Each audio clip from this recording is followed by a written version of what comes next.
A man walks into a bar with a giraffe.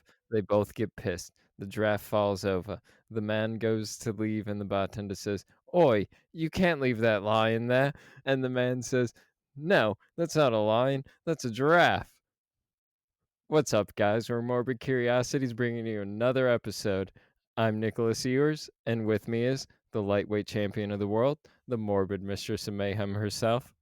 Mercedes Martinez. Bravo on that intro. You did it with a smile the whole time and you you stuck to it. I'm so proud of you for that. I could not have done that. I'm so proud. I feel like kept switching between an English and an Australian accent the whole time. I don't feel like I fully nailed one nailed the one I was supposed to, but you You know, tried though. You tried. that joke. Spoilers ahead, guys. We're covering 28 days later if you didn't read the title to this episode.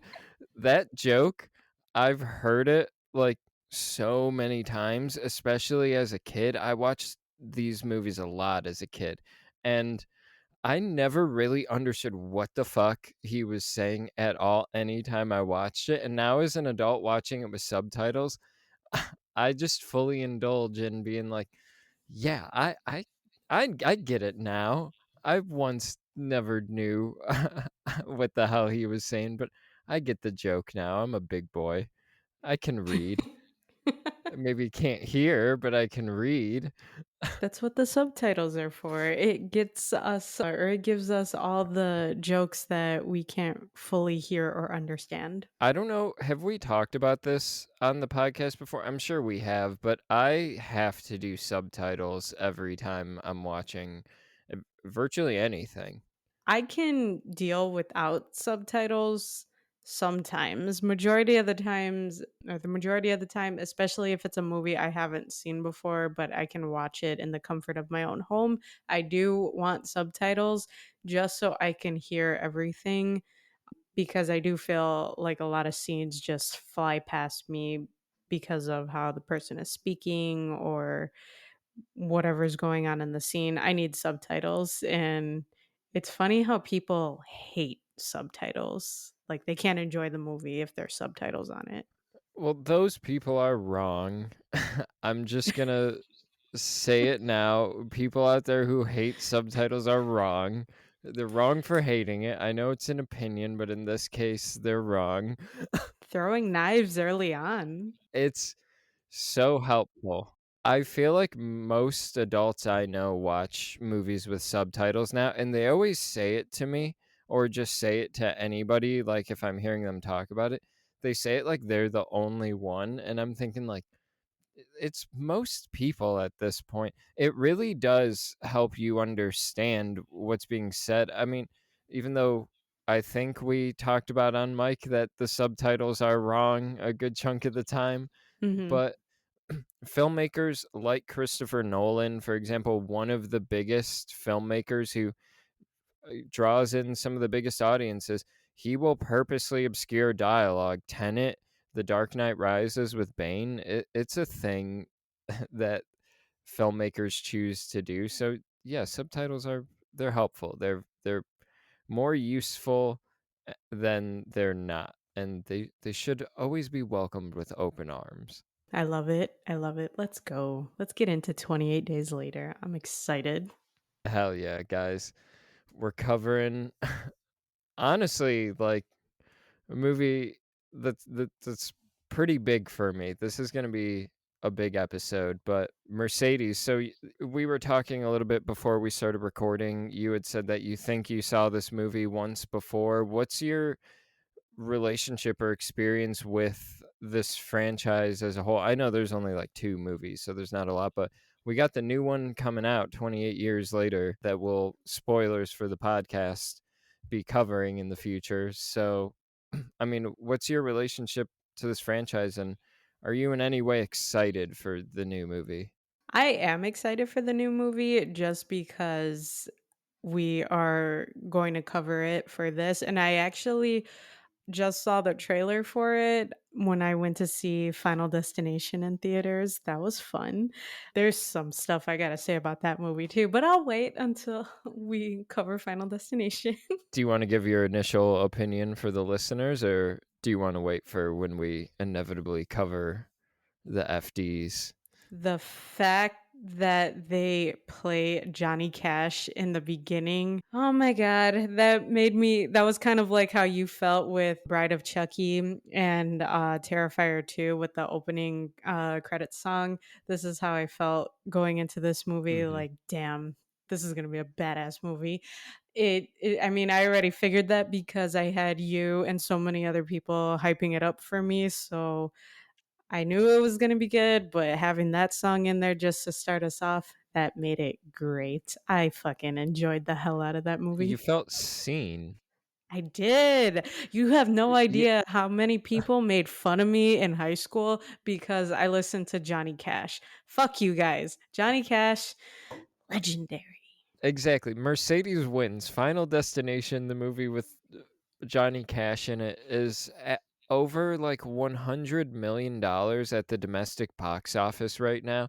It's like fucking slaying it. I put 28 years later over it on my summer box office like wager that I'm doing, and I'm kind of regretting that a little bit. I feel like Damn. Final Destination might, I mean, there's a lot of hype for 28 years later. Final Destination had broken the record. I think it broke its record for capital IT, the Stephen King adaptation. The trailer for that first movie, Final Destination, I want to say broke the record for most views on a horror trailer. And then 28 years later, trailer came out, and that broke the record after that. So I was thinking, like, it's such a toss up which is gonna dominate the box office, but god damn it, 2 strong horror movies. So with this movie 28 Days Later, I am pretty sure I watched it once before and I could not remember any of it. I was turning it on now thinking I'm going into this blindly, but once it started rolling after the whole intro scene with all the chimpanzees and they show I never pronounce his name right and I actually really like him as an actor. Is his name Killian Murphy? Yes, that's Okay. correct. Okay, cuz I jack up everyone's names wrong. I You're mess like, up my own I name. can't see, is that Killian Murphy?" Well, yeah, when Yeah, I because when I now once I watched it this time around, it clicked in my head, "Oh, I did see this before," because I remember his face, and it's funny just watching it now, I was thinking, "Oh, yeah, Peaky Blinders is in here." I love how everyone from that show, I just all the actors, I just reference that show now if they played in it, but he was such a baby in here. basically any British actor. Yeah, pretty much.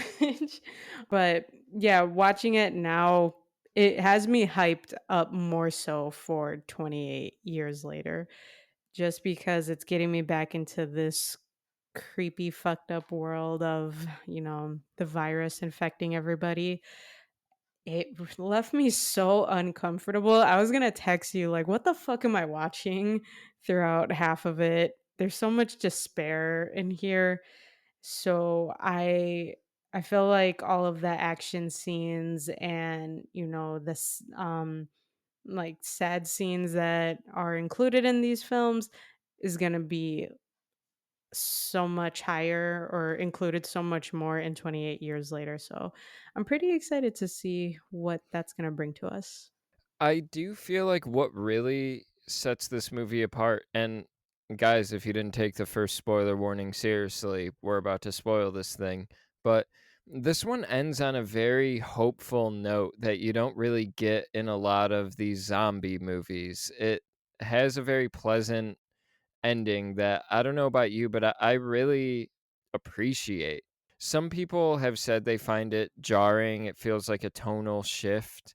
You go from such a bleak, aggressively bleak setting with these soldiers, and then that's all over, and it's just hope and peace, and maybe we can beat this. How do you feel about like that contrast that happens there?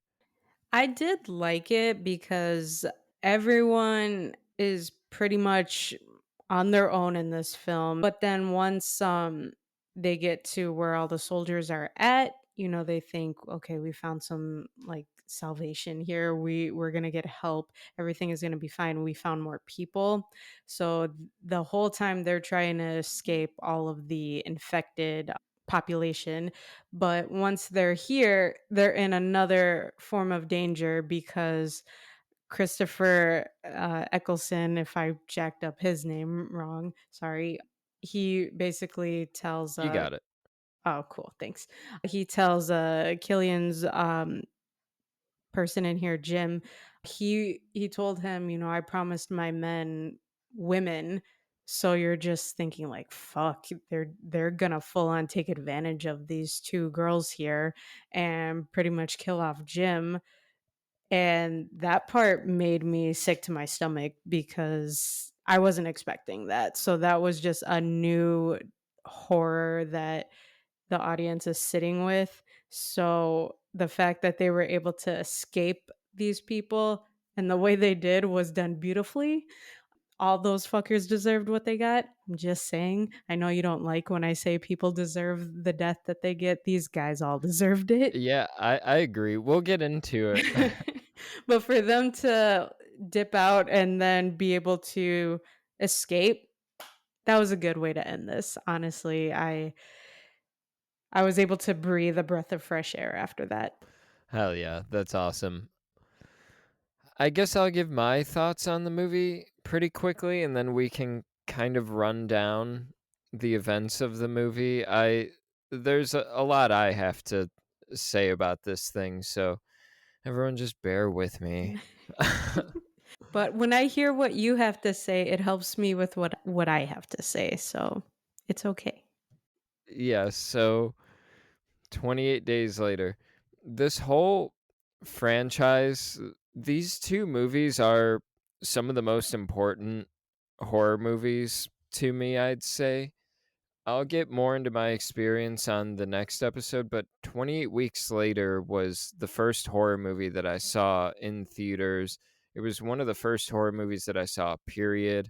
After that, after I'd seen that, I sought out 28 Days Later, and not just that, but Dawn of the Dead, the remake, and the original and the Zack Snyder version, the Crazies remake, any zombie movie that I could see on TV, I would just throw on and watch immediately. There was one called like Dead Men Walking, I think I remember it.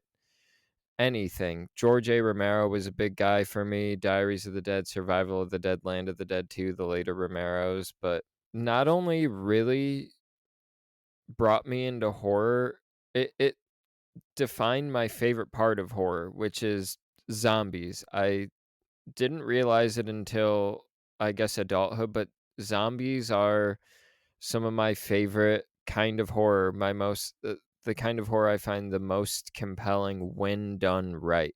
There's so many bad zombie movies out there, but when they're done right, when they're making some kind of social commentary and it's working, it's at its best. And 28 Days Later, I would put there up top with the best of the best. It's not only one of my favorite zombie movies, one of my favorite horror movies. It's one of my favorite movies in general. On Letterboxd, I have a top 16 just because 16 looks nicer aesthetically. So I go with that.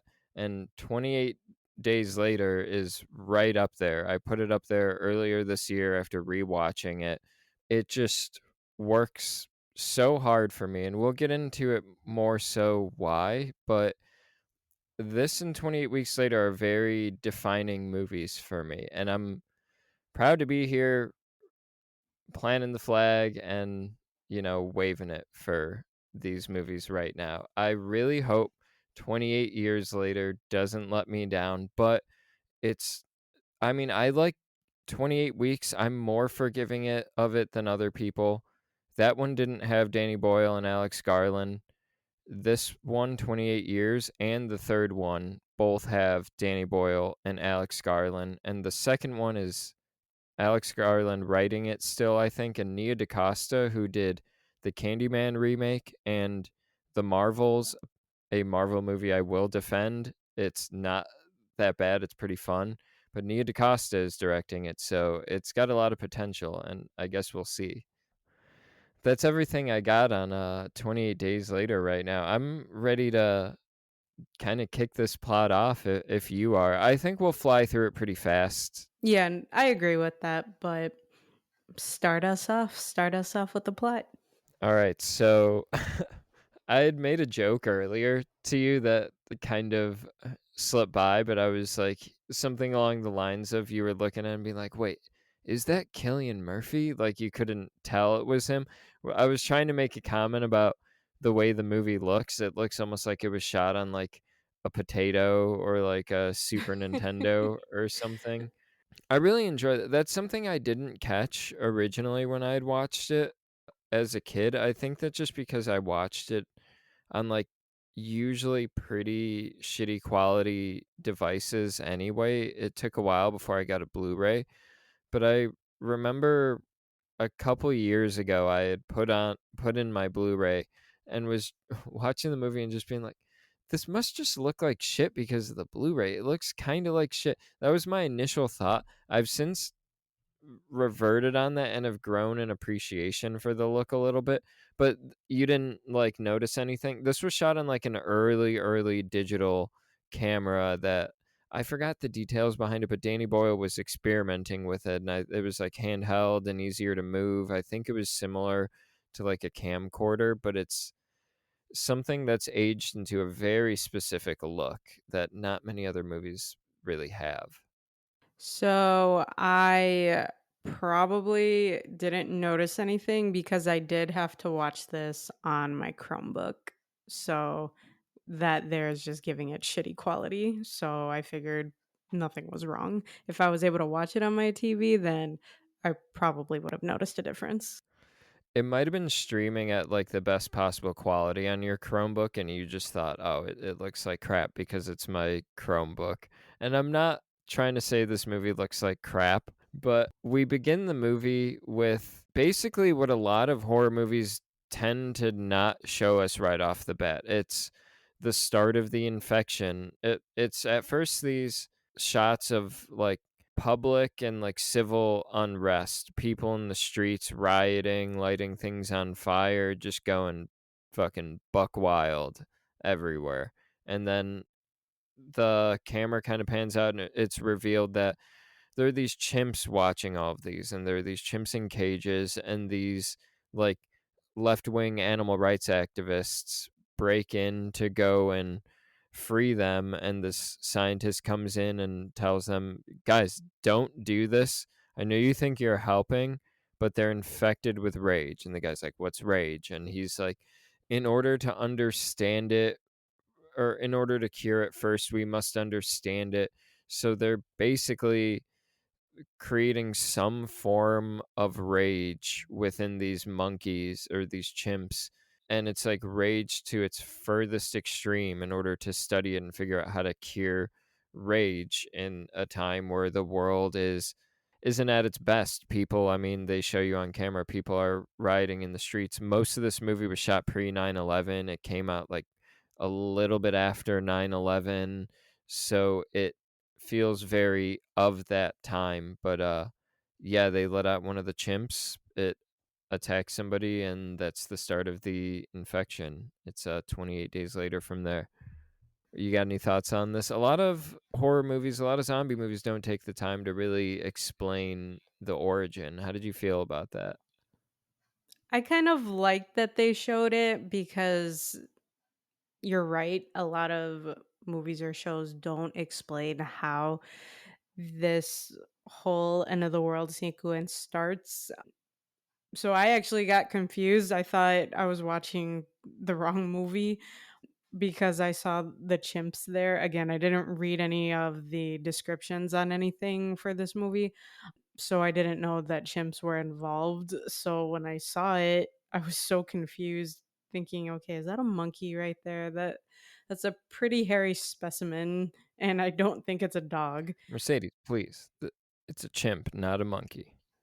Sorry, a chimp. Yeah, it was just strange because I didn't expect that, and then once they started getting into it more, I appreciated that they, took the time for the intro to explain that. I am happy that at least one of the chimps actually attacked. It was the girl in there that was trying to get them to escape, right? They attacked her first? Yeah, they Okay. attack the girl, and then the girl immediately spits blood in another guy's eyes, and he doesn't handle it well. What is with the eyes in every movie? There is something to do with the eyes. Even later in this film, something happened with the eyes. I'm not gonna spoil 28 Weeks Later, but this is a series that Oh likes the no. occasional eye thing. They like a good eye gag. They know you're watching. Actually, there are two scenes involving eyeball shit. So you're telling me that there's more in 28 weeks later involving eyeballs? Yeah, and it really, like, indulges in it too. Listeners, you know what's up, you know what I'm talking about. Oh my god. You've all seen the movie. Oh my 2007 god. classic, 28 Weeks Later, everyone's favorite movie. Guys, if you missed the part where this whole podcast is based on my blind spots and Nick's blind spots in horror films, well, here it is again. I have not fully seen 28 days later until now, and then 28 weeks later, I have not seen at all. So now I'm a little squeamish thinking about it. So great. Something to look forward to. More eyeballs. It's yeah, 28 Weeks Later is a fun one, though. I think you're gonna have a good time with that. I don't know. You kinda got me worried when you said you're more forgiving of it than other people. Is it bad altogether? I don't think it's bad, it just this movie carries such weight. This movie was unintentionally, like, making a statement at the time that it came out, and it was pretty important release. It affected a lot of people, especially given the imagery so shortly after 9/11. I think it's, like, maybe a year it came out after 9/11, maybe not even a full year. 28 Weeks Later could just never really live up to what this movie was, and 20 Weeks Later doesn't really try. It's just like, we're gonna do the 28 days thing, but as a really intense horror movie. And it really works. Danny Boyle, we'll get into it. He directed the intro to it, and it's one of the best horror intros of all time, I think. All I heard was eyeballs. I'll say it now and I'll say it for listeners. This isn't a spoiler for the next week's movie, but if you're squeamish about eye stuff, the movie, it will present the moment very clearly in front of you and you can feel free to close your eyes during it. You'll know when it's coming up. It's like not early in the movie, but it's within the first act. Okay, thank you for the Yeah. heads up at least. Watch my dumbass is still gonna watch it and freak out and probably yell at you for that. But we're talking about 28 Days today. Yeah, I really enjoy the fact that this movie gets rid of any kind of ambiguity. It doesn't even, because I don't know about you, when I'm watching maybe Dawn of the Dead or something, it is in the back of my mind, how did this start? Where would it have started? What are the origins? 28 Weeks Later lays it out in front of you. It feels believable and grounded. It's not something supernatural like a decaying corpse. It's something within us that's getting brought out, and it's very primal and it's ugly. It's the very worst side of us that could possibly get brought out, and there's no stopping it once it's out. And I really, you can kind of connect the dots on your own, especially later when they dump the exposition. And this movie handles exposition like no other horror movie, I think. But you can really connect the dots of how this thing got out of the lab and got out of control and really spread. It's fast, it's instant, and it's not unstoppable. It's a cool take on the zombie trope or the like idea, especially for the time. Now we've seen a lot like this, but at the time especially it was like it's very fresh and I love what it did for zombies as a whole. Yeah, that was a cool concept, just using rage as the virus. And once they switch from, that scene to where Killian wakes up in the hospital, once he gets outside, there's absolute silence out there.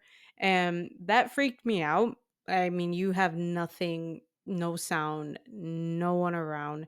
I thought they did a good job of just that whole silence to completely isolate him in that moment. Yeah, it's like right out of the Twilight Zone. They kind of imply that he maybe got hit by a car because he was a package delivery guy, rode a bike. Mhm. And so they implied maybe he got hit by a car, ended up in a coma. And what I really like is how the circumstances under which he wakes up, he's naked, the blinds are closed, the door is locked, but someone slipped a key underneath the door. So it feels like such a lived in situation, but the world is entirely empty. Like someone was looking after him, maybe changing his clothes, giving him a sponge bath.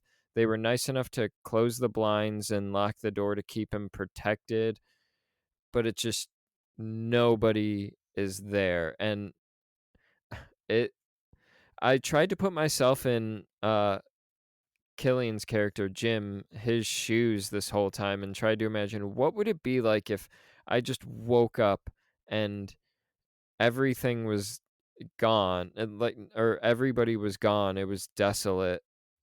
And I don't know, my mind I wouldn't go to zombie apocalypse immediately if that was the case. What would you think of then? I would think alien abduction before zombie apocalypse Ooh. because you would kind of expect to see bodies, but I do really like the choice of I mean, it seems like whatever bodies were in the nearby streets all got dragged into the church, it seems, which I do really like that layer.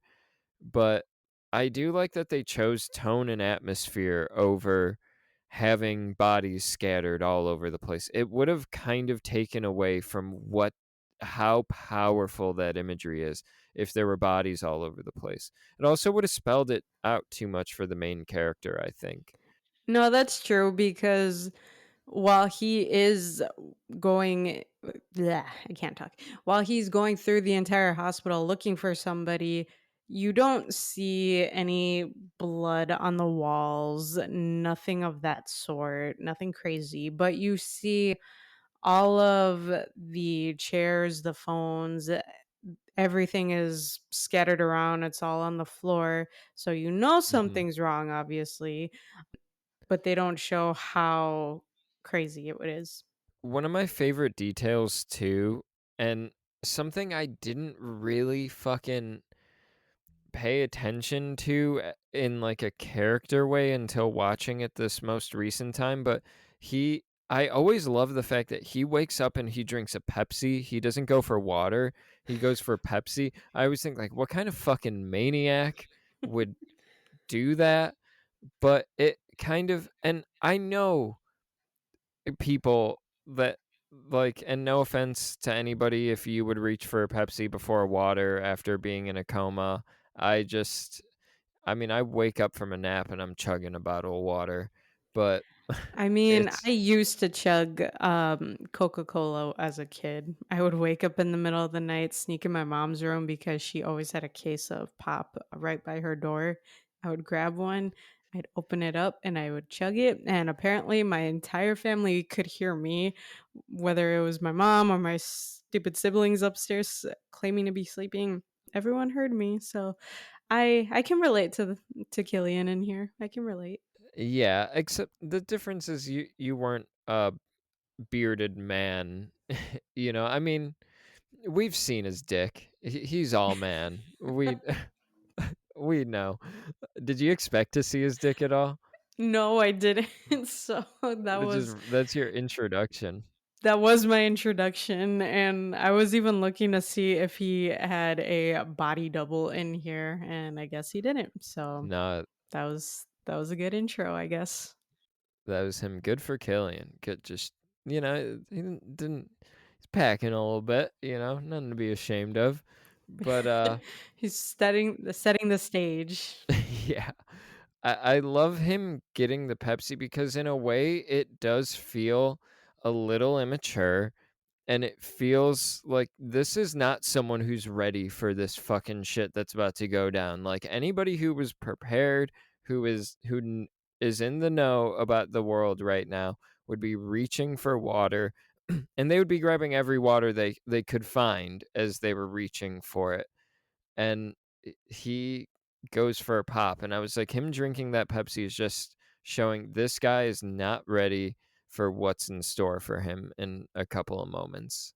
You know, I like that you mentioned that because he didn't fully pack that little bag that he had. He didn't fully fill it with supplies or sustenance that he would need. So, yeah, I like that point of view right there because it's so true. Even when he starts meeting the other characters in here, he's still not fully aware of what's going on, and then even when they try to explain it to him, you see he's still kind of like not really in denial, but kind of just thinking, well, I could still go find my family. I can figure this out on my own, whatever. So he really was not prepared at all. I love that you mentioned that. I didn't think about that.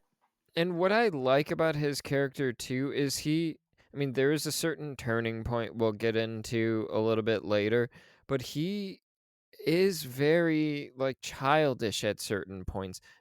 He later on I would say looks to Frank, Brendan Gleeson's character, as like a surrogate father. He makes a remark to Naomi Harris's character Selena about, oh, it's like going on holiday with your aunt or something.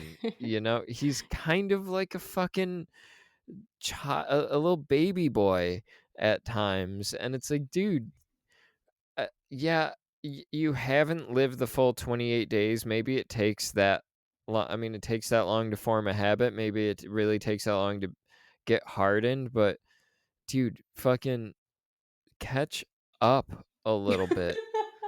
I don't know why I found that hilarious. Uh, One detail I thought that you might enjoy too, because you had mentioned the empty London streets. It's London, right? I don't have that wrong. Yeah, United Kingdom. Mm-hmm. They, I guess, would come in and they asked. I was listening to a little bit of the commentary, and I feel like this is over discussed on this movie, so I apologize if people have heard this before. They had these traffic guards that they designated. Danny Boyle had said one of them was his daughter, too.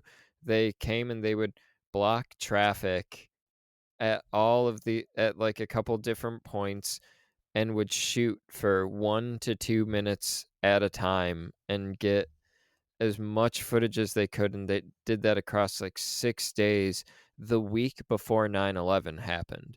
And they said if they did that after 9/11, they probably would have ended up going to jail. It's crazy how close they were to not having been able to get those shots. But I love how fuzzy Killian Murphy is when it's out of focus. This movie is like lightning in a bottle to me, especially when I look at the talent that's involved and how at the time they were all basically nobodies and now everybody is a star, Oscar winning, Oscar nominated actors basically. It's This movie is such a special object to me.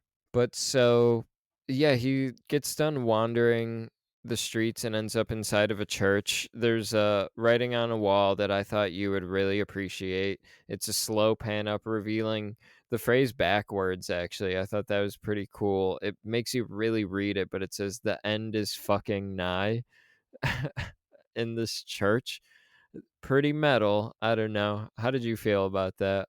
It took me a while to actually see it because again, I was on my Chromebook here, but That whole scene there was so messed up. I actually if this sounds stupid, I'm sorry. I actually thought everyone went into the church to kill themselves, like a mass suicide because of everything going on until you had mentioned what people actually did. But that whole scene, like, just imagine walking into that. That was such a fucked up scene to see. Like, it freaked me out. Honestly, mass suicide is not a bad guess. The whole time watching it as a kid, especially, I was like, "Oh, that was just a group of people who went there to pray, and an infected came in there and just killed all of them, ripped them all to shreds, and it was just a massacre." But on the commentary, they specifically say that their intention was to make it that the bodies got dragged from the street into the church, and I had actually not thought about it that way until watching the movie with the commentary yesterday. This is why the commentary is so great to watch. I would always watch the commentary for films when I was little just because I liked hearing all the actors just joke about scenes or just get more in detail with it. There's so much that you miss in the film that they're able to provide in the commentary. So I love that. I love it. That's why you gotta buy Blu-rays and DVDs too, or Blu-rays, DVDs, 4Ks. I could only watch that on the DVD that I had. I couldn't really there's a version on YouTube that's an hour and a half, so it has, like, gaps cut out because the movie's an hour 50. There's no way they would have 20 minutes of the movie they're just not talking about. So the YouTube video doesn't fully sync up with the movie if you're trying to do that, but yeah, I might just start falling asleep to fucking movie commentaries. I've been debating on it, like napping to movie commentaries. I mean, that can be considered ASMR because depending on the movie that they're covering, it could be soothing to you. It could be relaxing to fall asleep to. I will say, so after after Jim enters the church, he gets introduced to the first infected. It's this priest. They said the priest was the first actor who did any kind of infected performance on screen, so he is the one who they modeled the rest of them after, so good for him for being the guy to really set the tone for the, like, physicality of these guys, but Jim basically encounters his first infected, ends up getting chased into the streets, and these two people come out of nowhere, start throwing Molotov cocktails, lighting things on fire. They grab him. They blow up a fucking gas station, which I watch and I'm like, how could a movie of this size, like the shot where it goes wide and you see the explosion? I'm like, oh, they're just showing you that this was real. They actually did this. I love how flat it looks too. We'll get into that a bit later. I love how when the explosion goes off, they're being shielded between the windows of another building. That's an awesome shot. And then they run. I mean, there are zombies that are on fire. It's pretty cool. But then they run down into this like underground shopping center and into this like snack mart, and this is where the joke that I said at the beginning of the episode happens, and we meet Selena and Mark. I really like their character introduction. I don't think they needed to save Jim, but they wasted a lot of resources trying to save him, but maybe they felt like they needed an extra person. I mean, they did. Do you prefer Jim? I can't call him Jim. I know a Jim. Let's just call this guy Killian. Killian Murphy. Yes. So, did you really want Killian to be off on his own? I didn't really like Mark's character. I thought he was just a side character, obviously. Selena, she had some good qualities. She is very apathetic towards everything though, because she knows everyone's ultimate fate is you're either going to survive, but you gotta be, you know, you can't like show any emotion or get attached to anyone. Otherwise, they'll slow you down and then you'll die. I enjoy that a lot. You do? Yeah, I really enjoy how her and Mark are so hardened after just 28 days of this infection breaking out.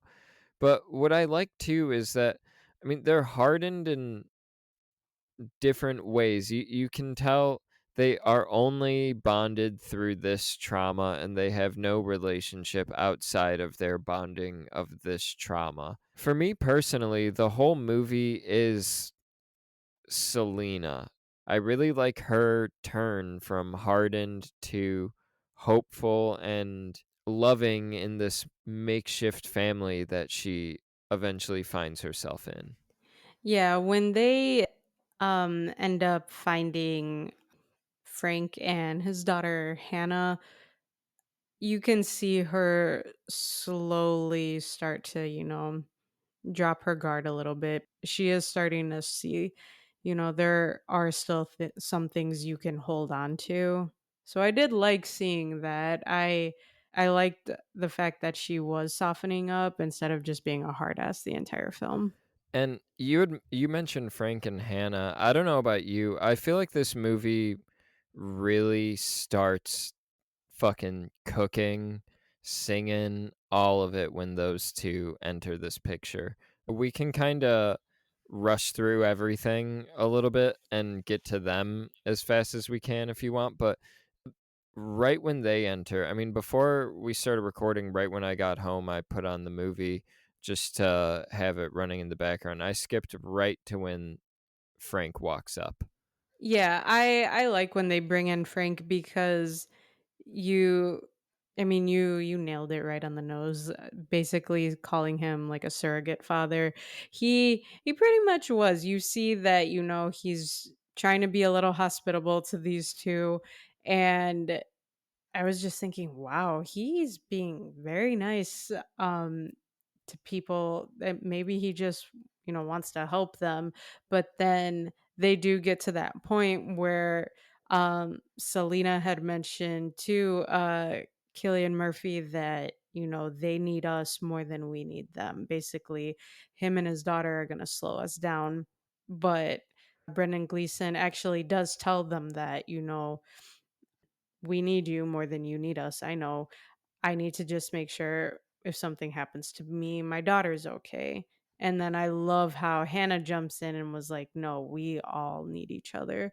So I love their relationship and then what they bring to the entire group as a whole. I agree with you. They bring some extra life in here. Yeah, man. I kind of got like chills hearing you talk about it and just thinking about this movie. But at the end of the day, I mean, yeah, it's a movie with zombies and intense violence. But I feel like at the end of the day, this movie is about our relationships that we have with other people, with the people within proximity of us. And I find it very beautiful what we choose to do with these relationships, how we choose to welcome or not welcome these people in.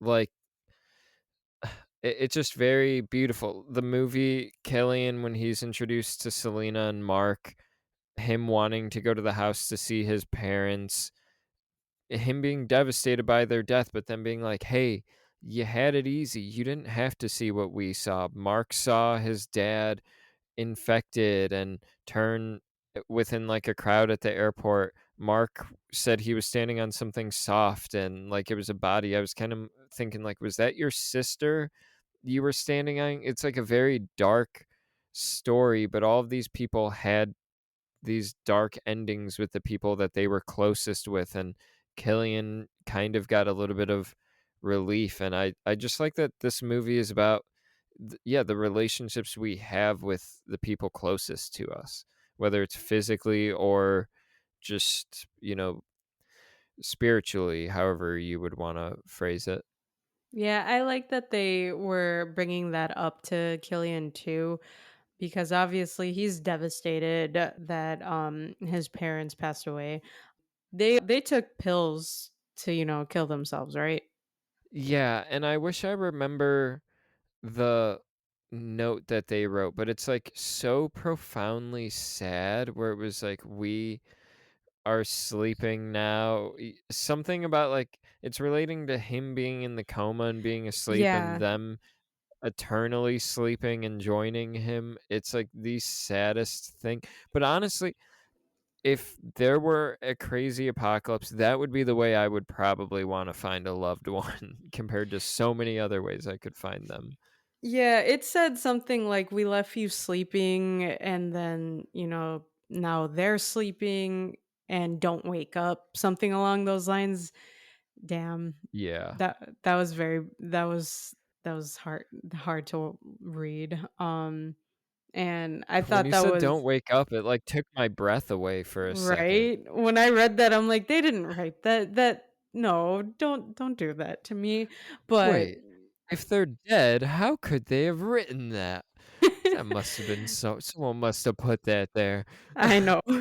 But, yeah, that was very sad to watch, and then, again, obviously, he's hurting by it, and it's not for them to kinda, say, "Oh, your feelings of losing your parents are unjustified." They're at least saying, at least they didn't suffer the way our family did, which, yes, if you're gonna end up ultimately having to die, I would much rather a loved one die peacefully than to be infected by rage and then just basically lose their soul. Yeah, because right after we see the parents committing that the parents had committed suicide, I mean, the next example we get of death or any kind of interaction with an infected is Killian Murphy. It's just the light from a candle alerts them. I love the like view from the house outside. I didn't notice that shot until this movie. It's like so quick, but you see the candlelight through the outside. And these zombies just they're like old neighbors. They come bursting through and basically bite Mark in the confrontation and he has to get chopped up by Selena. One thing, the 28 movies I feel like kind of allude to this, but this is somewhat my justification a little bit for the zombies not running rampant, but so this has been going on for 28 days. He says those are his neighbors from like four houses down or something like that. Part of me gets the idea that the zombies go fucking buck wild, and then when they don't see anything to attack or nothing alarms them, they are either sprinting in a pack or they are standing still, not doing anything, just existing. And part of me was like, were they just fucking in the neighborhood, just standing there? Then they heard some shit, started investigating, they saw the light. It's just the behavior of these things they don't fully get into. I feel like 28 years is really going to get into that, but I find it pretty interesting. They seem like they run in packs or they lie dormant, kind of. Yeah, in typical movies, you either have the very slow, dumb zombies that can barely move, and or I'm sorry, or you have the fucking crazed zombies that can hear the slightest sound being made and then they just full on sprint to you and then just go crazy on you. So seeing that, like a mixture of both of those behaviors in here, did take me by surprise, because when they were showing that point of view outside where Killian Murphy has the candle lit, I didn't know why they were doing that until the camera just started zooming in. So then I was like, oh shit, they're about to get attacked. So yeah, that was a little confusing to me. And I really love how after Selena, I mean, she quickly chops up Mark and it's aggressive. It's with a machete. She gets his arm off first and then really starts laying into him. But I like how she very like she's keeping it together, but it sounds like she wants to cry almost. She's like, we have to go. There more will come. then she's like stops and she's like, "They always come," or something like that. And she sounds like she's fucking sick of it. She's been here, done that. And then we go off to them walking. This is a little bit before they get in the chase and meet Brendan Gleeson, but they have this conversation. I really fucking love the conversations in this movie. It's a horror movie where every bit of dialogue feels important and like it needed to be on the page. And they're talking about how like dreams and Selena's like Mark is someone who had dreams. He was a big dreamer and she was like, "Are you a dreamer, Jim? Do you dream of finding a cure and saving everybody or do you just want to fall in love and fuck?" And I was like, "God, yeah, Selena, like fuck yeah." I like could really feel her in that moment, her frustration with this whole thing. Like, God, what who her being like, "Who the fuck are you, Jim? What's your deal?" I mean, she finds out and then she ends up, choosing the second dream for herself. So it sounds like she becomes a dreamer too at some point. So yeah, then basically after that we get a whole chase. What did you think of the chase as they were going up to the apartment? I love that they use Christmas lights actually to signal. Honestly, I hated that part. I hated that What part? so The Christmas much. lights? Yeah, it's like, come on. This is a horror movie. Let's not bring Christmas into this shit. It was so perfect. They're playing like Frosty the Snowman, Mhm. which they said in the commentary that was the most expensive part of the movie, but felt like it added such a nice atmosphere to the apartment when they first get in there after this chaotic scene. It's just Christmas lights flashing and Frosty playing. When they unplugged the lights, I actually got kind of bummed. I was like, wait, no, leave them on. Come on, Brendan. I mean, I guess I can appreciate them, having the Christmas lights and playing that song just because in that moment, Selena and Killian Murphy, they feel like, they found a little bit of hope with these two people.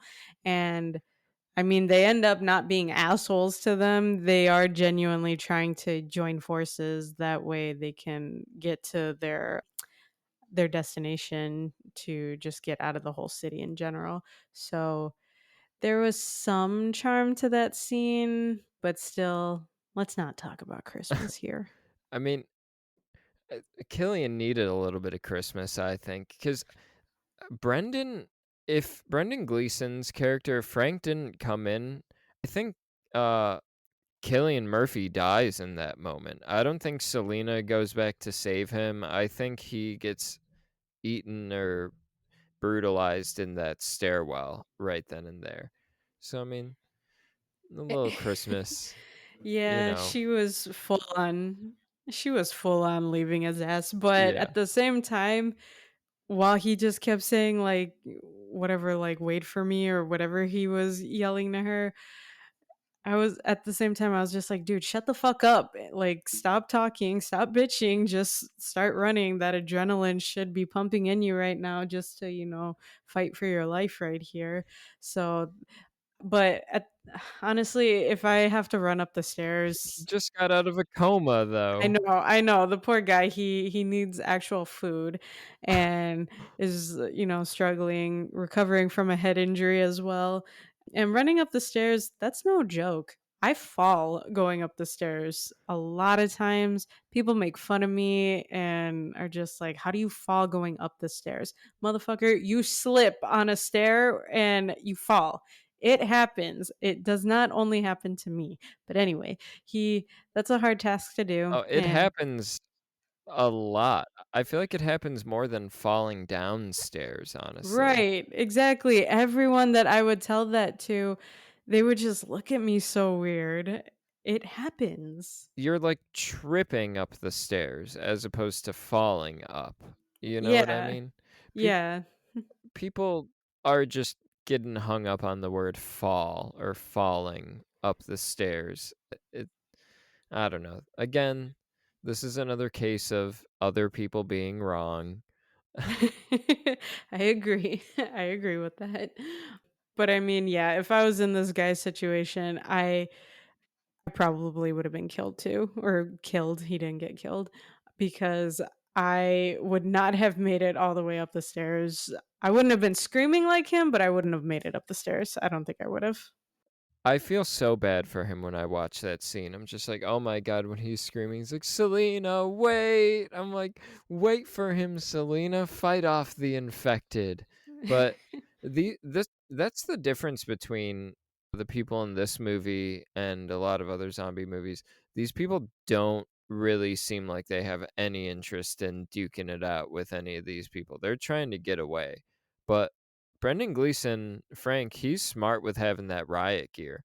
I've always thought in a zombie apocalypse, like if I could get my hands on like a knight's armor, I would break into like a museum and put on knight's armor or something. I wonder if that would protect me. It's funny because I remember in high school, why I'm referencing high school a lot, but I remember one time I was in gym and you know how we would just walk around the field house all the time for gym? When I was in there, I was talking to a few of my buddies, and then they were saying, where would you go in a zombie apocalypse? And one of my friends, he said, "Oh, I would go to, let's say, Billy Butcherson's house because he has all of these pistols, all of these firearms." Like he started naming all of them. I don't remember what they were, but I was like, "You know what? You're right," because he was trying to show me a little bit about that before, and I was like, "Okay, I have a plan." So I think everyone should have some type of plan set in place if a zombie apocalypse happens. I agree. Don't you kind of welcome it sometimes? You're ready for it. I'm actually not ready for it. I would hate Hell to no. have to live in a zombie apocalypse. That would be pretty awful, especially fast running zombies. One, I'm terrible at running. I know I said I run just so I can make sure my cardio is good for if I'm getting chased by a zombie, but it's still bad. I run very slowly. And also, I was watching this thinking I would be so fucked if I was in a situation like that because I need a bathroom. I am a girl. I am I don't think I'm a girly girl, but I'm a girly You girl when got it a comes to the bucket. fucking bathroom. No, that's not enough. This is why I haven't gone camping in years because I need an actual bathroom. I really do. Even Frank look at says it right there. I mean, Killian was trying to shave, which I thought he didn't have to. He could have just shaved his head the way he did, but he didn't have to fucking shave actually. But yeah, I would not survive just on that alone. I need a bathroom. Nope, not for me. Frank came in. Frank was like, "Oh, there's no running water, but there's a bucket. You toss it out the window every morning." I know that was Australian, but still. At least you're trying. You're trying your hardest here. Yeah, it's just the low grumble. I can't do it not in an Australian accent. But sorry to any English listeners that we may have. But yeah, they have a bucket. You throw it off the ledge or whatever every day. So there you go. No, I would hate that. That would suck. At least it's only two of them, so it's pretty manageable. When you get to four, that's when they're like, "We all right, so I know of an escape, place. There's a cure." That's when you start looking for cures when you got four people shitting in a bucket. 'Cause you're like, "All right, can we like bring an end to this? Save humanity now?" Yeah, so especially because females have periods and they do have to worry about that too. So I would not survive in a zombie apocalypse just for the sole fact that I need a fucking bathroom with running water. Are you implying the period blood is going to attract zombies, Mercedes? No, I'm just saying those that requires supplies that you need to go out of your way for to make sure you're stocked up on. And if you don't, you're kind of fucked and just going to be very uncomfortable. So I don't know. It's a zombie pot. You tell me you can't just Throw a sponge in there or some You're a guy. You're not gonna understand this. Shut up. Let's continue on with the movie. gold. Everybody's gonna love hearing that. Yeah, probably, probably. Anyway, next scene here. All right, so Brendan Gleeson, loving family, him and Hannah. Yeah, I love these two characters. This is where the movie goes from 4 to 5 stars for me, I think. Having Frank and Hannah in there. They quickly, like the next day, Frank shows them this radio frequency that's coming through. One thing I really love about the camera work is how you're getting all these big shots of this city, but everything looks so flat. It, in a way, makes such a big world feel so small, and feels like it's just these characters in this big city. I love that. I love the split diopter shots, which is when you have something in the foreground and the background both in focus. There's a lot of that when they're outside. You'll have Brendan Gleeson, twisting or like cranking up the radio thing, whatever he's doing, trying to get a signal. And the shot of the city in the background will also be in like perfect focus. It again does a good job of making such a big city feel so small and like it's just these characters. But yeah, they find this radio frequency and decide that they are going to go looking for it. Frank is a cab driver, so he has knowledge of the city routes. I really enjoyed that. Or did you like that? It seemed like that got a reaction out of you. I did just because I like, the little joke he says, I don't take cards or whatever he said. So he's trying to at least, keep some humor, some uplifting moments in there. Not really uplifting, but still. But then the part where they Brings levity to the situation. Yeah, yeah, exactly. They get to the part where they're in the tunnel and his dumbass fucking just drives over the pile of cars, bodies, everything that's in this fucking tunnel. Oh my god, that was such a bad decision to do because I didn't even really Yeah. think like, "Oh, you're gonna get a flat tire." I was like, "You're gonna fuck up everything underneath your car. Why would you do that?" And then they got a flat tire, so he deserved that one. That part from a like writing perspective feels like it's the most manufactured part of the whole movie. They created a situation uh to bring in a bit more excitement. They hadn't had a zombie moment for a while. It's going to Mhm. be a little while before we see another zombie really pop up in an effective and meaningful way.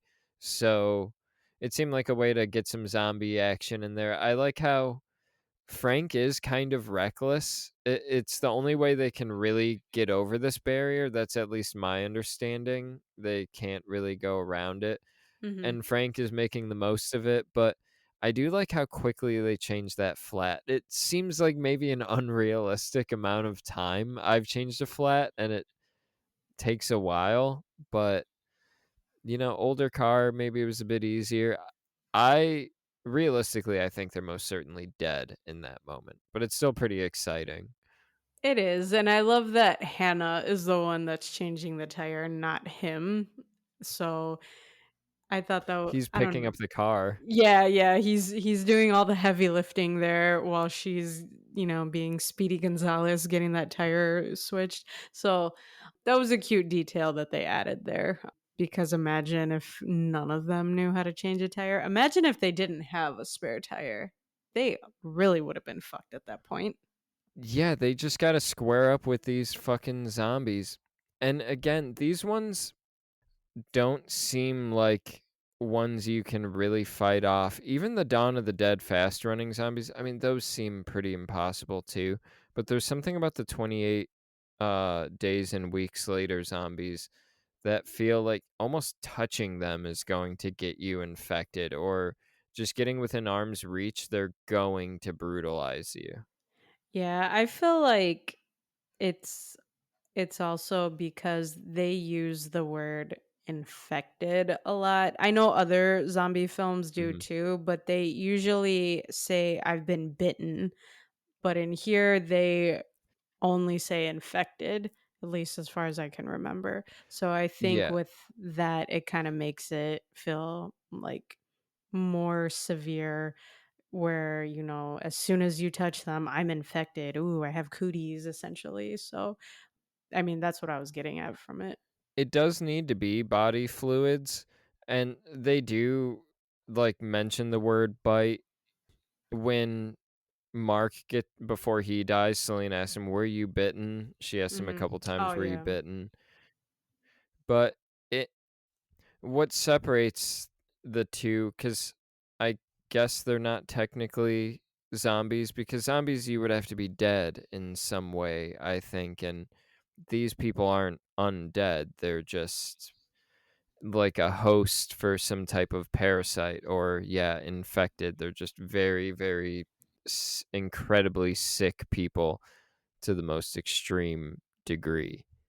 After all of this, we get one of my favorite sequences in the whole movie, which is the fantasy shopping sequence where it feels like they step into a whole nother world. And to me, it fully becomes like a fantasy movie. And I really just love it. I love the music that's being played. It's called like AM 180 by Granddaddy, I think is the song, but it's so pleasant and nice. Did you have any thoughts on the shopping sequence? For some reason, while I was watching it, I was like, I could see Mercedes hating this maybe. I liked it because all four of them had their own carts. They weren't, trying to be resourceful. We only need this or this or this. There was one part where Brendan Gleeson takes whatever bottle Killian Murphy had of alcohol and was like, we can't take just anything. So I thought that was a point where he was trying to be resourceful, but then he pulls out more of an expensive bottle of alcohol. I don't even know what it was. And then they show him grabbing like three or four of them. So they were all having fun in that scene. And then once they're all leaving, Brendan Gleeson leaves his credit card by the cash register. That was so cute on his part. It is. It really there was that's another, because I never sometimes I try to watch these movies through your eyes sometimes if it's one that I'm a bit more familiar with. And that's a moment too. I would refer to it as cute, but sometimes I'll call things cute in a derogatory way. But that's cute in a way that I really enjoyed. It's a nice button on that moment because it's gonna continue to get a little darker from there. But I loved how much of a bonding moment that was. You really see Selena let her walls down. She's like, I she was saying something about how she would be fine if she never had chocolate again. Then she sees like chocolate covered oranges or something and gets excited. It's a really sweet moment. Yeah, it's probably my favorite part of the whole movie. Yeah, that was cute altogether. I actually did enjoy that scene. I feel like people don't expect me to like here comes Evie again needing to make her presence known.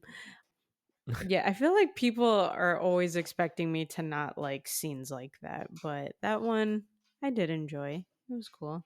I think my dog enjoyed it too, or she was sleeping during it. It is something you could fall asleep to. It's pretty relaxing. It's very nice. I think a lot of issues some people have with this movie are when they do break what would be quote unquote like rules of our reality, where like the opening there not being bodies in the streets, or how come the store is completely untouched and it's perfect. You Mhm. just kind of got to buy into it, because shortly after that, while the music is playing, again, one of my favorite shots, just the shit they do, they're driving by in front of a field of flowers, and I don't know if it's like a matte painting or an oil painting, that whole field, but it looks so cool, especially with the quality of the camera not being the greatest. And again, too, speaking of like the camera quality, later on after that, you get them driving, and I forgot what city it is that's on fire, but the camera is, like, slowly panning up, and you just see, like, a pixelated city on fire, and it Mhm. looks so real. It looks like they actually burnt down a city.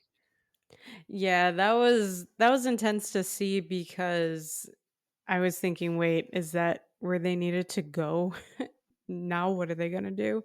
But yeah, just seeing them still just being that solitary car on the road, and then the fire is burning up the entire city in front of them. Just imagine seeing that. The only thing that I can kind of reference that to was my husband and I when we went to California. We were by the ocean, and normally when since we're in Chicago, if we go downtown and we're by Lake Michigan, we know that there's an ending to the lake right there. When you're in California and you're looking at the ocean, there is nothing out there. Yeah, you're looking at the horizon. You're looking at the end of the world, basically. So basically, right after this, they stop to get gas. There's a scene where Killian Murphy goes in. This is where he's kind of behaving like a child and he makes the ant comment I was talking about earlier. But then Yeah. he goes in and has a confrontation with a kid. I don't really know what to make of the kid saying, I hate you, or him thinking he hears the kid saying, I hate you. Did you have any kind of a read or takeaway from him killing that kid? It does change him. He has a conversation with Christopher Eccleston's character later on when he asks him who he's killed, and he says a child or a boy. And it seems like this is the turning point for him as a character where he kind of stops being that little baby. I think this is also before or after he calls Frank dad, which is a really sweet moment too. So we're kind of seeing him grow as a character. Right after we see Selena put down her walls, now it's time for Jim to grow a little bit. Yeah, when I heard "I hate you," I got so confused because I was thinking, do these things talk still? Are they able to comprehend shit? That is a question these movies ask, like how much humanity are these things retaining? And again, they flirt with these concepts. I feel like 28 years is going to really get into this stuff more. Because again, they're Yeah. not dead. So what happens 28 years later? Right. No, that I hope they answer that because none of the other people who are infected talk in here, just this one kid.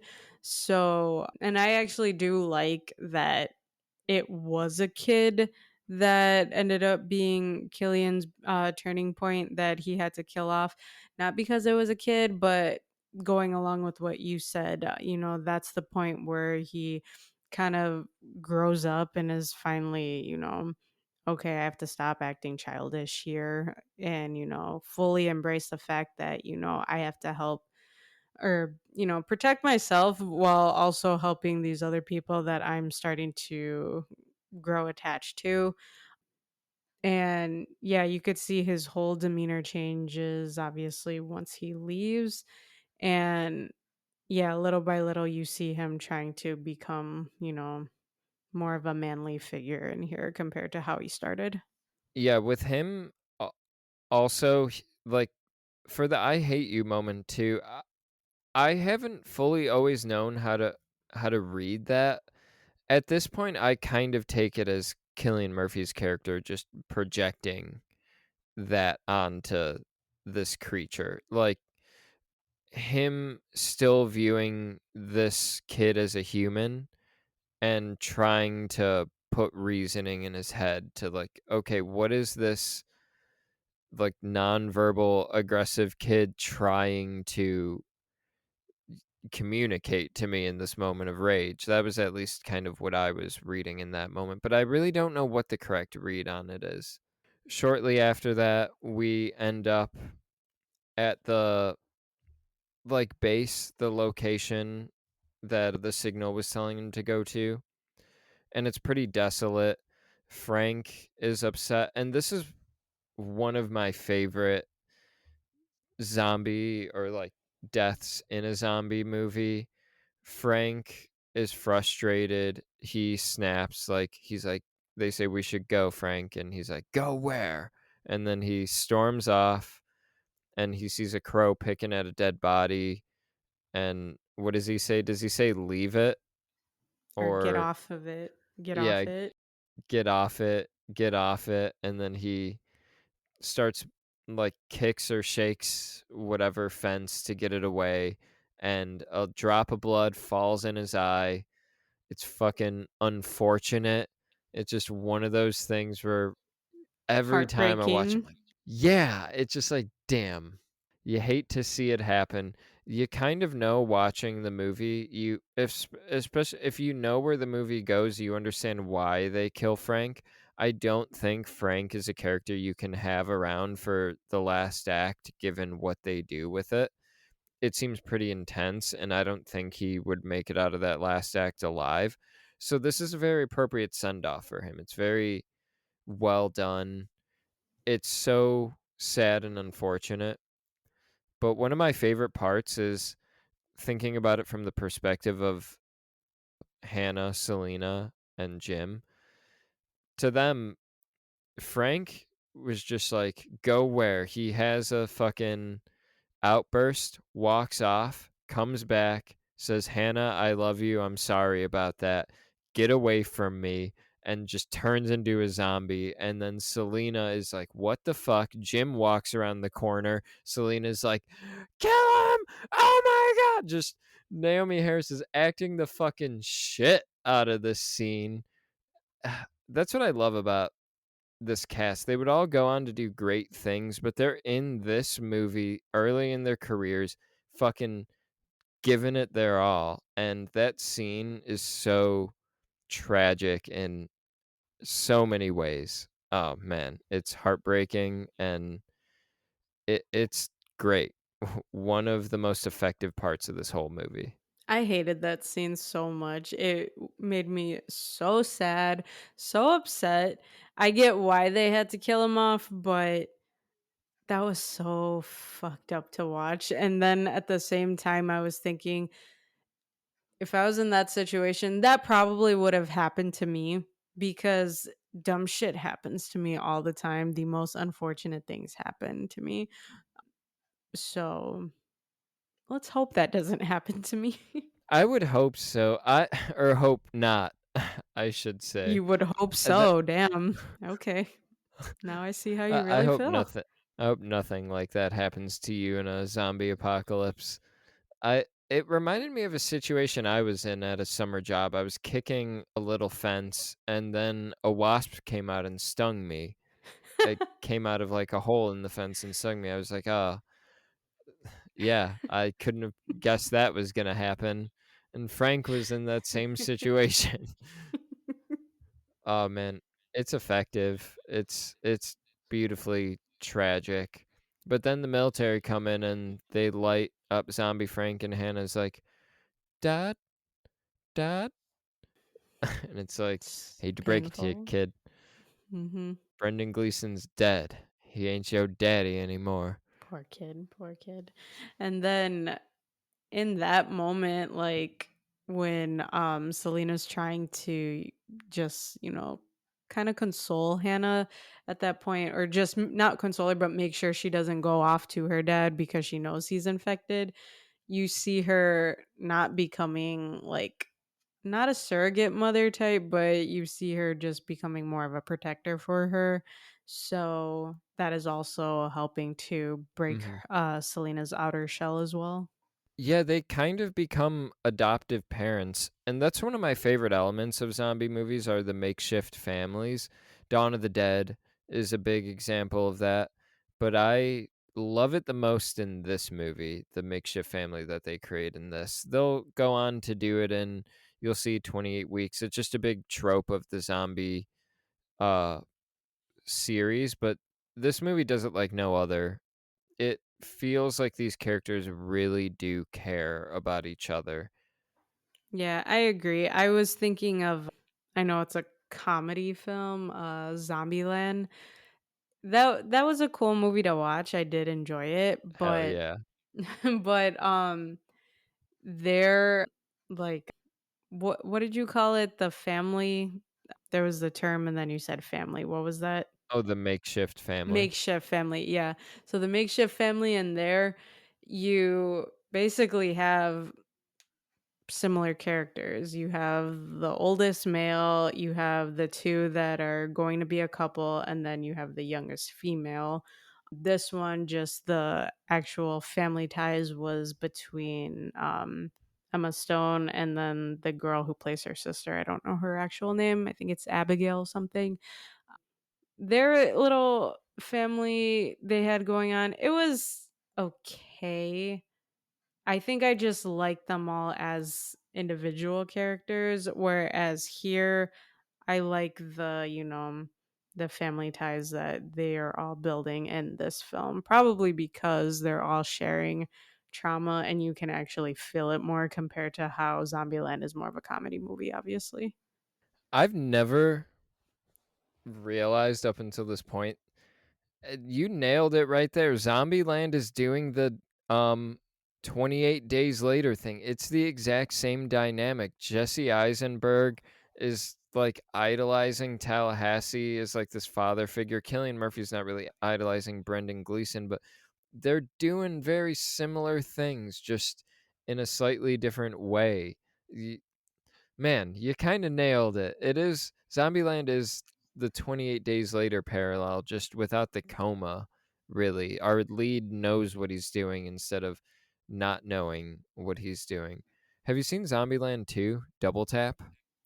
I did see it. I wasn't a fan of it. I like the first one more. I haven't seen Double Tap. We'll have to cover those 2. I didn't even really consider them. I'm sure they're on our list, but those would be interesting to talk about. Zombieland's, like, so popular.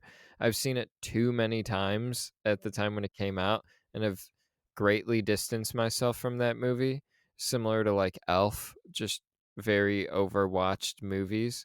So, yeah, it would be interesting to revisit that one.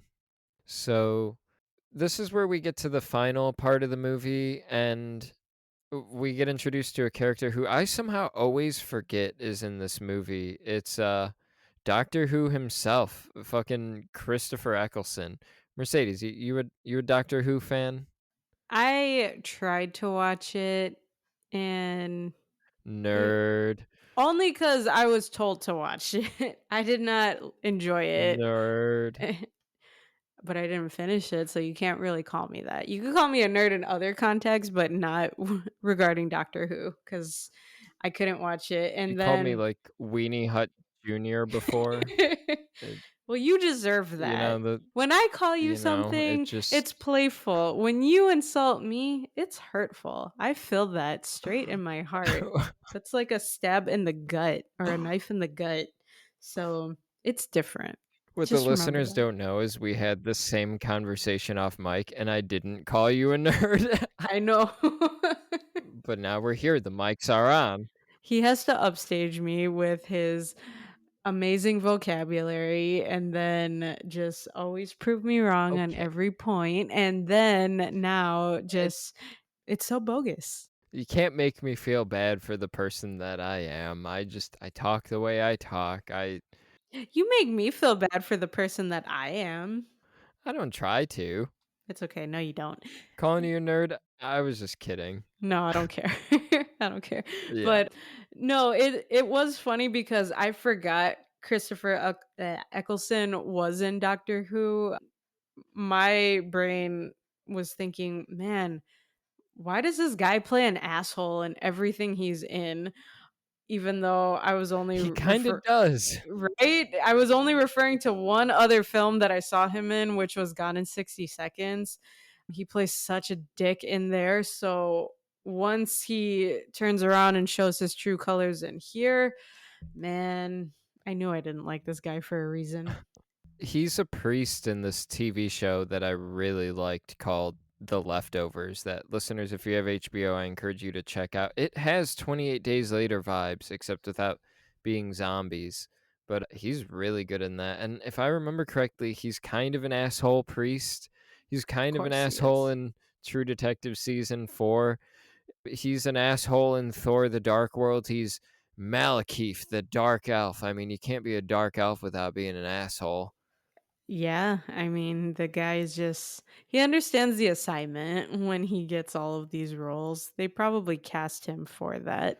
Yeah, and man, he's fucking major asshole in this one, almost literally. If his name were asshole, he would be major asshole because he's like a major in the British military or something like that.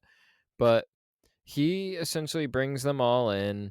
He reveals to Killian that his cure is he has a zombie chained up in the back. And this is kind of where we get the explanation for everything. They're trying to see how long it takes a zombie to starve. And we really determine by the end of the movie, it's where we get the title. Not only are we starting the story 28 days into it, but it takes 28 days for the zombies to starve to death. At least that's the idea. I have no idea what 28 years later is going to do to the idea of these zombies. I kind of have a theory that maybe they're going to become a part of the earth in some way. I don't know. I feel like they're going to go so sci-fi. Have you seen Annihilation, the Alex Garland directed film? He's the writer of this movie. Is Natalie Portman in it? Yes. I saw a trailer of it and I was gonna watch it, but I never got around to it. I just rewatched it a couple days ago and I loved it more than I've ever loved it. I'm a huge fan of Alex Garland. I'm surprised I haven't really talked about him that much on the episode. Ex Machina, Annihilation, Civil War didn't sit too well with me. I like it less than other people. I didn't see Men, and Warfare I actually fucking loved. I have a pretty like good takeaway from that movie, but we don't need to get into that. Alex Garland wrote and directed Annihilation. I fucking love that movie. Great sci-fi horror. If you're into just really weird sci-fi horror, female-led cast. Oscar Isaac looking like a snack sometimes, even though he was like ill throughout the whole movie. Um, it's fantastic, and I kind of have a feeling 28 years later is going to be pulling a little bit from Annihilation. I feel like we're going to see some Annihilation influence. And if you see that movie, you'll kind of know what I'm talking about when I say I feel like the zombies are going to like become a part of the earth or become a part of nature. I'm just thinking natural life process 28 years after this event. And we'll see if the speculation pays off by the time we see the movie. I'm so excited to fucking see this shit. Oh man, but 28 days. So yeah, it's the reveal of the zombie. And how did all of this make you feel, this whole set piece? Because I have thoughts I'll get into, but I want to hear you. It kind of pissed me off because they had this false hope thinking, okay, there's a cure for everyone who is infected. And before they ultimately show, it was just them basically, doing an experiment to see how long it takes for a zombie to starve. Or at first I was just thinking that's gonna suck if there is a cure and they just fucking took long to show up there, and then the dad ends up getting infected and dies. So that they could have saved him, but again, I know why he didn't need to be there. So for them to have that false hope and then all of that is just basically destroyed, it doesn't even they don't have like a full on solution was such a shitty thing. But then how it just turns darker because Christopher Eccleston ends up saying, what I was saying earlier, he promised his men women. That just really, like I said, freaked me out because they're over here worrying about becoming infected, whereas there's another big issue that they have to face now, a bigger danger, because these people who are human, they nothing has happened to them, they're not infected yet, they are the ones they have to be afraid of now because they're basically going to be taken advantage of as women. I fucking hated that part. That whole scene just made this movie even darker. Yeah, these guys are like macho bro type of people. They take hunting or killing the infected as a sport, basically. This is the section of the movie that I have struggled with the most over the years. And it's the section that has kind of held me back for a while from fully putting it up there as one of my favorite movies. It, for a while, never sat well with me that just how dark it gets. You're watching an infection, and these zombies really brutalize people, but the darkest part of this movie is they're these military guys are talking about drugging and raping this child and this woman just because they want to repopulate the world, basically. That's like what they were we repopulation. We have women now, and it's somehow, yeah, darker than the zombies could ever get, and it feels nasty and mean and in a way depraved when they're bringing Killian Murphy out to the forest and they're going to kill him, and he has to basically turn into an infected and bring out that primal side of him in order to survive. I found it pretty challenging, but it's something I've come around to recently. But it's still, when after Frank dies, I start to go into dread as opposed to I'm really enjoying the ride I'm on. Yeah, that whole ending, it was just not what I was anticipating at all because I'm just thinking, how is it going to spin around back to the infected? So the whole movie, I'm just, anxious about them getting infected. And now I'm just anxious about them getting out of what they thought was going to be their salvation. Um, I also thought too Killian was gonna get infected because who shot off rounds when they were when they were about to kill him off because someone shot didn't they shoot the other guy, the sergeant or whoever that was there? Yeah, they shot the other guy who kind of was standing in their way from sexually assaulting these women. Mhm. And then the two soldiers kind of get in some kind of argument, I think is what happens, and Killian runs away. Yeah, he runs away and he was able to make it over their barbed wire wall. But when he tried to hide in the bodies of people that they had already killed. He has cuts on his head. So I'm thinking, okay, wouldn't he have gotten infected there? I'm pretty sure these people all have blood. Well, they weren't infected, probably. Never mind. Let me take that all back. But yeah, he was able to escape and then make his way back to the house where Selena and Hannah, the men are trying to get them dressed up, which I thought was even more disgusting. She's trying to give Hannah pills that way she doesn't like feel everything that's about to happen. And I love how Hannah is talking like, "Yeah, you're going to die. Like it's okay. I'm fine." That whole scene, that little monologue she was doing, I thought that was a good touch here. Yeah, and Killian even asks her, like, "Are you high?" at one point. Yeah, yeah, that part was funny. When he actually is able to come back and he starts killing off everybody, and then how does their one zombie get unchained? The one that they were just kind of observing? Killian lets him out, I'm pretty sure. And Okay, that's what I then figured. that zombie infects one other guy, the guy who had like the funny like winter hat on, I think. And then it's two of them just fucking running amok, man. It is pretty intense the way those soldiers get killed. They seem like they're more afraid than anyone else. like the one soldier who's in the corner and is like, "I don't have any bullets," or he says it British. He's like, "I don't have any bullets." I'm gonna cut that out. At least But you're trying. he says he says, "I don't have any bullets," and then the zombie comes in and rips him apart as Killian's getting out the window. The one guy who comes in and tries to shoot him, but another zombie comes from the side, and his scream, he's oh man.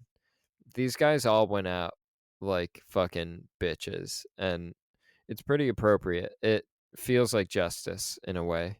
Yeah, I was laughing at how all of them were getting killed, and this ultimately shows Killian becoming, this is gonna sound bad, but like more of a man compared to how he started in the film when he is able to get in the room where Selena and the one guy who was just, kind of guarding her.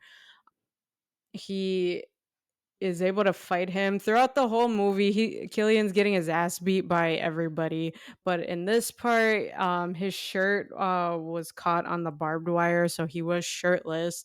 But that just shows him kind of more as a predator here. He's able to grab the one soldier, and again, he's able to kill him by sticking his thumbs in his eyeballs or his eye sockets. So more eyeballs, yay. Merc- We not that long ago we were watching faces getting ripped off in Terrifier and chainsaws going up assholes. That was hard to watch too. I had to look away from the TV sometimes, That we have talked about on mic actually. There's eye stuff aplenty in those Terrifier movies. which I hate. I'm pretty sure I said that too. Why does everything have to revolve around an eyeball? Yeah, I don't get it. I think I'm just traumatized by eye stuff, honestly. For some reason, when I was No, I a agree. It bothers me too. yeah, but I have a weird reason. When I was little, my brother would poke my eye all the time. He would just randomly poke my eye. Mm. And I guess he liked the feeling of my eyelashes, but yeah, I that's probably why I don't like eye shit. It just brings me back to those days where I was bullied. Sounds like it's your turn to get revenge and poke his eye back now that you're bigger. Yeah, I'm stronger. Let's go. Exactly. Punch him in the eye. No, I'm kidding. Don't punch people. What did you think of Christopher Eccleston's death before we get to the end of the film? Oh yeah, he's in the car and Hannah just starts driving and they Well, he shoots Killian first. oh shit, I that's right. forgot That he part. shot him. I always forget that he shoots him. Yeah, I forgot it too. Oh my god, I was so scared because I thought Killian was going to die like right then and there. But yeah, Hannah starts driving off and I'm like, "What the fuck are you doing?" But then the way she swerves is kind of like how she swerved when they were all getting the gas.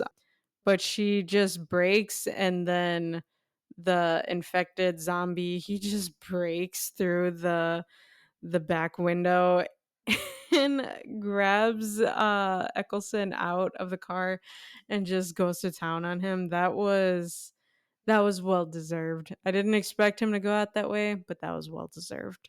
Yeah, you love to see it happen, actually. Mhm. I didn't make that connection that her doing that car trick when they were filling up gas was kind of setting up her doing the same thing to kill Christopher Eccleston. That's a good Mhm. catch that I've never noticed before. Thanks for putting that in my head. That's No something I can now problem. pay attention to.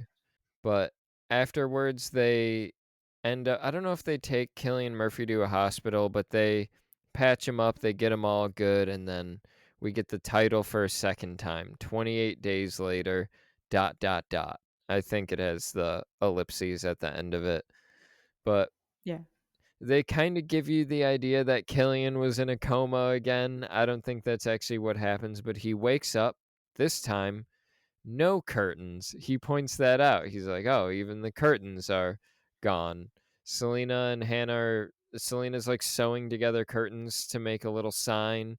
A plane flies overhead, which this is the second plane they see. I'm surprised I didn't call this out, but one thing I love about this series is this infection is only in the United Kingdom. It's nowhere else in the world. At least, like, as far as we know, it has not spread outside of the UK. So that's like a really cool detail that the world outside of the UK is going on. There's a plane in the sky, a commercial plane is flying over the UK. People are just fine. It's only here. I love that little detail. And a jet flies overhead. They're spelling out the words hello, which help seems a bit easier, but I get it. They want to go uplifting. Yeah, you agree? I do agree because I was like, why the fuck wouldn't they say help? That's what I thought they were trying to do in the first place. And then hello. Oh my god. I no, help would have been so much better. Or hey, hi, hello. No, They might those as are well have done still too howdy. friendly. Those are all friendly. They need to be help or they need to say help in order to stay within the emotion of the movie. Realistically, I would do SOS, I think, even though I'm not on a ship. That seems like a pretty universal sign for help. Mhm. Yeah. That still is shorter than hello. Yeah, I do like that it's a friendly message though. It's cheesy, kind of like the card being set down. It's kind of cute. It's hello. The plane flies overhead. Selena's like, "Do you think they saw us?" Or however British people say that. Whatever their funny speak is like. It's funny because they talk different. But yeah, then the movie ends there. It plays like some nice music at the very end. I think I have it written down actually. Season song by Blue States and then music by John Murphy. We forgot to shout out John Murphy's score too, or at least like I meant to make note of it. The theme that plays at the end when Killian's going buck wild. It's such a unique, cool score. It's an actual band. You don't really see that in movies, an actual band playing the score, like a rock, punk, industrial sounding band. I think it's very cool. But what did you think of the ending? I liked it. At least it was able to pull everything together in a way because you weren't left feeling super hopeless with everything that was going on. They might possibly get saved now because I think Selena even says, do you think they saw us this time? I could be wrong, but I think you're right. yeah, so it was a good way to end the film because I honestly didn't know how they were going to. So I think them doing it this way and even yes, making it more uplifting was definitely the way to go. It's what you asked for last week, or in our timeline, a couple days ago. uh let's live in the now. Good point. Yeah, you got any final thoughts before we wrap up? I know we went pretty long on this episode, but yeah, a very pleasant ending for an otherwise like heavily dark and sad movie. Yeah, that I feel like I'll watch this movie again because hearing what you had to say about it, I can appreciate it a lot more because when I watched it for the episode, I did not want to rewatch it again just because I feel so uncomfortable watching zombie movies. So I probably will watch this again and I'm just, anxious to see what 28 weeks later is about because I'm going in fully blind on that. I don't know shit about that one. So I'm ready. Yeah, I'm glad that this movie's not necessarily for everybody. I'm really glad that you didn't hate this movie. That like even though zombie movies can be a tough watch for you, I'm glad you stuck it through and actually like got something out of this thing. So I really I'm grateful for that. That this didn't turn into I had a feeling maybe I was going to have to defend the movie and part of me going into this was like feeling like do I have to defend this? against the people I know in my life who don't necessarily love this movie, but no, I very happy with how all of this turned out. And this movie in particular, it's just I know I said earlier it's a very important movie to me, but it's something that I truly find inspiring. I don't know if I'll ever get to make a movie in my life, but that is something I dream about, something I think about. I have stories, ideas written down, outlines, parts of screenplays, and 28 Days Later is a movie that I watch and I get inspired by the craft. I get inspired by the identity, the specificity of this thing. It has a tone, a look, a feel. Everything came together so perfectly between the work of the writer, the director, the cinematographer, the editor, the way it all came together in post, the look, how flat these big worlds feel, and the score being so unique and kind of really mixed in there, feeling almost just as flat as some of the images look. And I don't mean that like saying it's a flaw. I think all of this is a feature of the film. I think it's something worth studying on a craft level, on a writing level, and it's something I really love throwing on and picking apart. And I'm glad that we got to talk about it today, and I'm really glad that we're going to be covering 28 Weeks Later next week. I won't have as many long-winded things to go on in that movie. This one, there's just a lot more meat on the bone with this, but I think next week our listeners are going to be in for a really, really good episode. All right, I'm pumped. It better be a good watch. Hell yeah, I'm really excited for you to watch it. So you guys can tune in next week. Remember to rate us 5 stars and subscribe to the podcast. Tell a friend and follow us on Instagram at morbid_curiosities_pod. We've been Morbid Curiosities. Let's go. Woo.